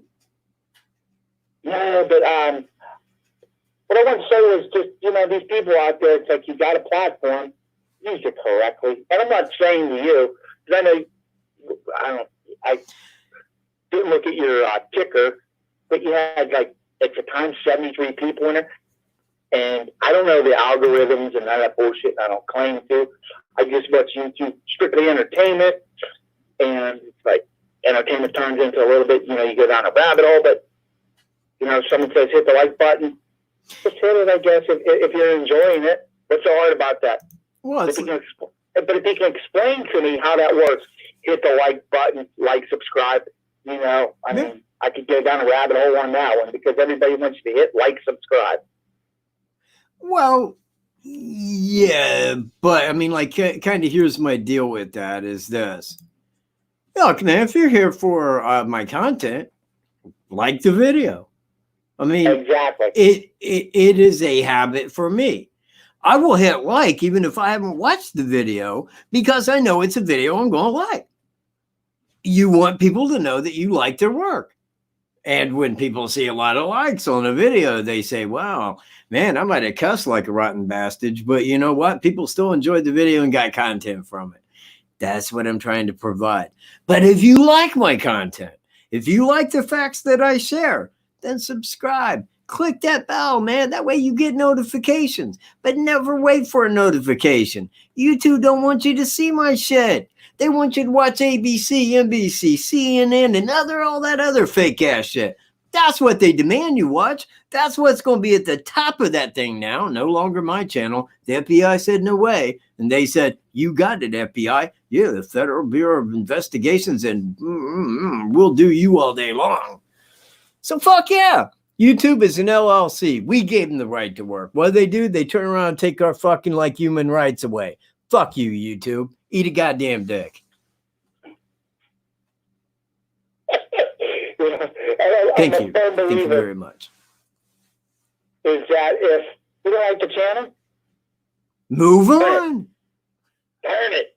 Yeah, it's like me. If I was one of those people that watched the television set and the show came on I didn't like, I wouldn't fucking tune in every week to it just to call people to go, hey, are you watching this stupid show? God, I hate this show. This show is so stupid. I tune in every week with multiple fucking TVs to watch it. I'm a fucking idiot. Let me tell you, I'll let you go with this one. There's a show I hated growing up. Actually, I was a young adult at the time. It was In the Heat of the Night with Coroner. Yeah, Coroner. And that show. Yeah, I never really watched that. I was never a Heat of the Night guy, man. Well, I'm into it now, because I would plan my day around it, so I didn't have to watch it. Because, people in my house like that show. Right. So I was like, well, I'll find some other garage to tinker around with, because I don't know the Monopoly on the TV. But well, I would own the Monopoly on the television, but like I said, look, when I go to bed at night, Wolf takes over, man. I mean, he's on the internet. He does whatever puppies do on the internet at night. And then he comes in there crying every night, and it wakes me up, and I'm like, oh, shit, man. It used to be easy. He'd hop on the bed, but look, man, he's going to be 15 here in a couple of months.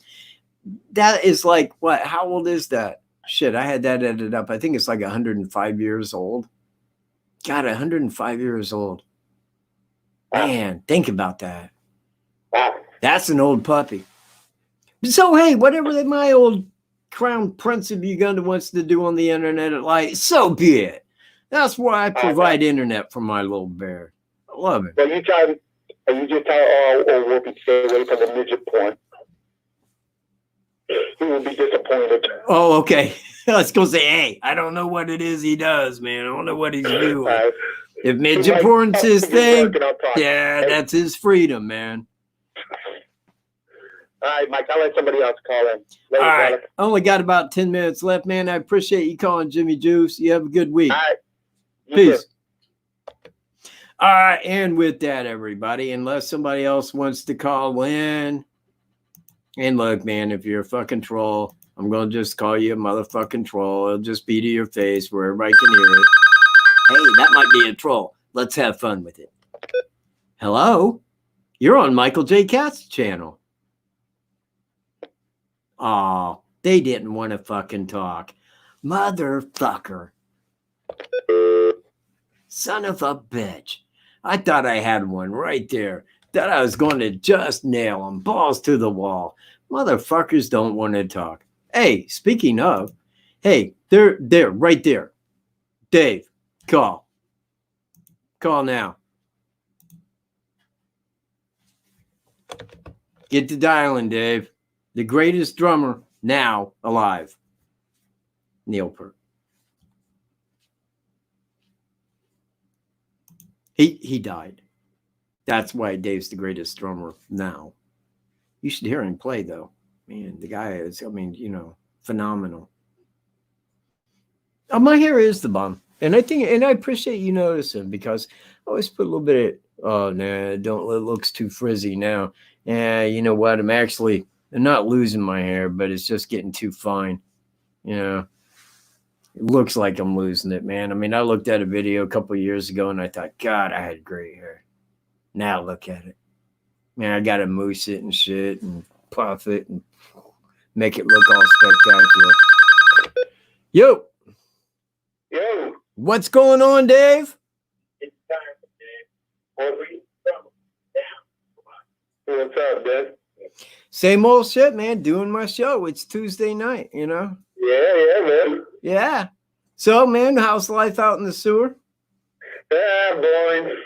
You never should have moved, dude. Never should have moved. Yeah.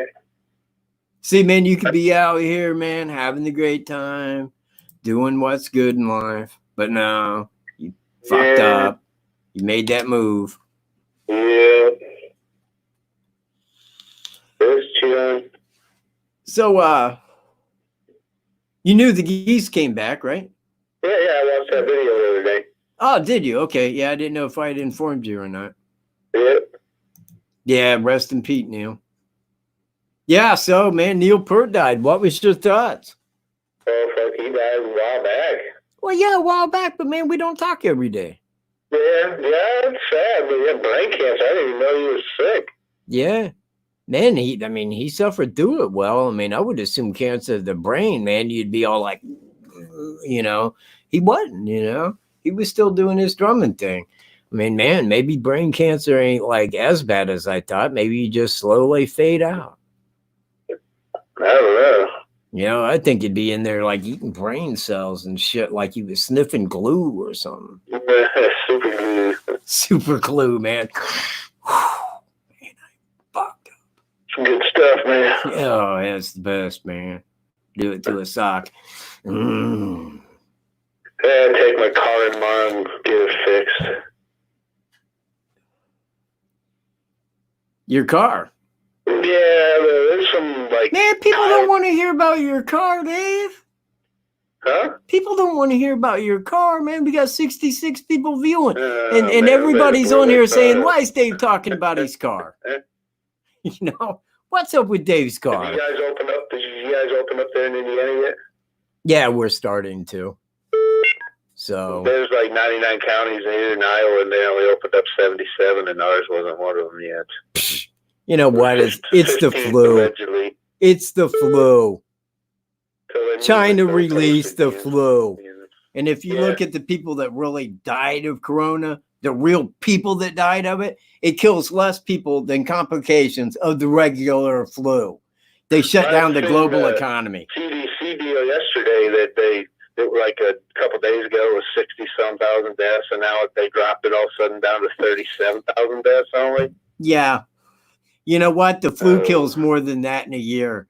Actually, man, we've had up to 64,000 people die of the flu, of complications. Like 80,000 people before. Who are they that died of the flu? The old people with lowered immune systems. That's who. Exactly. Same people that died of corona because it was the flu. They act like it was a biological weapon. Fuck. Yeah. Eat cat's balls. Yeah. They're up to stuff, man. Yeah, they're all time up to stuff. You know that. Always. It's like we've had long discussions about shit they're up to. Maybe I never shut up, man. Yeah. I just keep going. I figured I'd just give you a call, man, and say hello and hello to everybody out there. Hello, everybody, from Dave. What's that? I was telling everybody hello from you, David Wells. Oh, yeah, man. Hope everybody's having a great night. And Everybody's centered. Everybody's stay watching. safe Everybody's and viewing. much love from Iowa. Love from Iowa. Yeah, man. Not near Evansdale, though. Idiots out wandering around. That's what Iowa stands for. Well, makes sense. All right, Cat, man. I'll talk to you soon, buddy. All right, man. You have a good night. You too, man. Bye-bye. Peace, dude. All right. And, well, it is ending the 2-hour mark. And normally I try to make it go a little bit longer. But there was many issues that I wanted to talk upon. Didn't really get the chance. Tell you what. Allow me to continue now, and I'll end this show. Firstly, on Sheriff Lesenby, discussing the fingerprint, which I knew was there, the DNA, which I had acknowledged like pushing 4 years ago that they had. Even when the suspect's picture came out, I said, older man kills 2 girls at a trail. Why? Well, if we don't know who he is, we can probably consider that there would be one aspect to that. Why 2 younger girls? You'd probably be looking at a motive that would definitely increase the probability of DNA being on the scene. So I assumed that they had DNA. Come find out within a few months. Then we did verify the fact through law enforcement that, yes, they do have DNA. Then you get everybody on Facebook going, but it's not good DNA because a searcher touched them. Wow. You know what? See, and I can't really deal with that kind of ignorance because one thing is sure, that the people that was around those people, their DNA was taken so it could be verified as not theirs. Easy. Really easy. It doesn't take a high degree of science, of which I have upstairs, to realize that. But look, man, I ain't going to argue with Facebook. It ain't worth my time. Besides that, Facebook don't listen well. They just bullshit with their fucking rumors. It's how Facebook acts. It's how Facebook wants to be. But guess what? The time of Facebook is short because the suspect will be announced. And when it is, after Delphi's date, hold on. Look at me. There you go. Eyes on me. Because when Delphi's day is done, and once Delphi knows that the suspect is caught and that he will go to trial for the crime that he committed in Delphi, then I release my troll video. Hell, I may call it the cunt video. Right after the little Cuntingham. Directly after him. And I will put in there all kinds of foul language. Language that you've never heard before will be included into that video. Things that I'll just make up Johnny on this spot. Like some kind of proverbial cuss artist is what I will be. Because fuck him, fuck them, fuck Facebook, and fuck anybody that believes them. If you believe them, why are you at my channel? You better come here for truth. That's what I hand out. And I hand it out like it is monopoly money. Here, I want everybody to take a $500. Here, everybody, every one of you, $500. That's on me. That's on me, man. That's the love that I have for the people that watch my channel.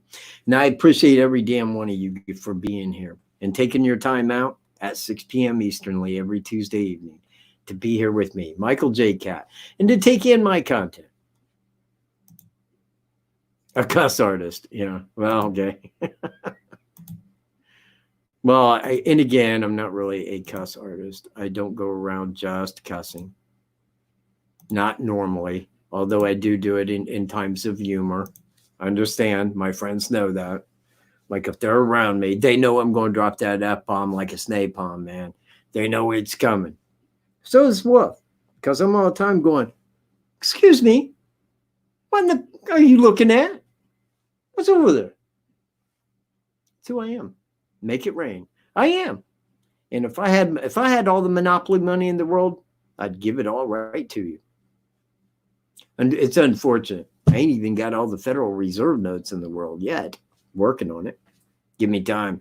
When the suspect is announced, my troll video comes out. And I'm just going to sit back and await telephone calls, cases to solve, because that's what I do. I never realized the talent that I had until I got on this case. And then I realized that there is nobody, no one, for the most part, agreeing with me aside of law enforcement. And then when the truth comes from law enforcement, then people start saying, hey, you know what? This fucker on YouTube's been saying this now for a year and a half. And we wouldn't believe in him because we was wrapped up in Facebook. Well, shit. Now we need to step back, get centered up, and start taking in his information. Because he's handing it out like it's $500 bills of Monopoly. Making it rain. Making it rain. Making it rain, rain, rain. And speaking of rain, mods, you guys do a great job, man. Sue, Incog, Alaska, you guys rock, man. And I love the fact that you guys are here. I love the fact that Miss Cab calls each week. I like it when I get good callers, because good callers got good questions. Good questions lead to good content. That's the purpose of the show. Good content. So I appreciate everybody, man. Everybody that was here, everybody that subscribed, everybody that liked, you guys rock. Like, click the fucking thumbs up, man. I ain't got all night on my invisible watch. Jeez.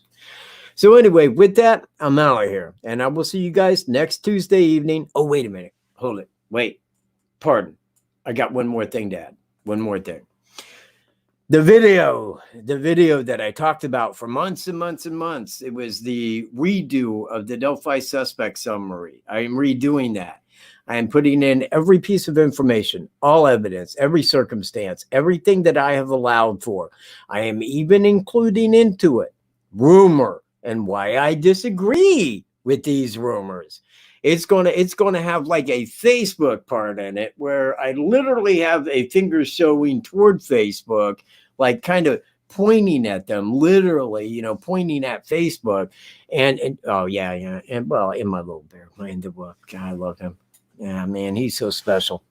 He really is. Yeah, I can't love him enough. Oh, yeah, anyway, but aside from that, I might actually have him in the video too. You know, he might be like, you know, pointing a paw toward Facebook, you know, as well. But anyway, I am going to have that out. And I've been working my backside off on that video yesterday and today.